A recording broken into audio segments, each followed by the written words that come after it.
আজ 12ই রবিউল আউয়াল, আমাদের প্রিয় নবী হজরত মুহাম্মদ সাল্লাল্লাহু আলাইহি সাল্লামের শুভ জন্মদিন। এই দিনটি উপলক্ষে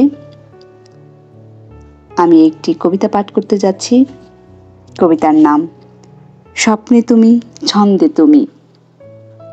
কবি ইখতিয়ার হোসাইন। স্বপ্নে তুমি ছন্দে তুমি, তুমি প্রেমিক দিলে আধার ঘেরা বিশ্বে প্রদীপ তুমি জেলে দিলে। ছন্দ কবি তোমার ছবি আঁকছে প্রেমের পাতায়, তুমি আমার হৃদয় জুড়ে মনের গভীর খাতায়। সালাম নিও ওগো প্রাণের নবী, সালাম নিও ওগো বিশ্ব নবী। তুমি প্রেমী তুমি প্রেমিক, রহমাতাল লিল আলামিন। তোমায় পেয়ে কুল মাখলুকে ফুকে সুরে সুখের বিন।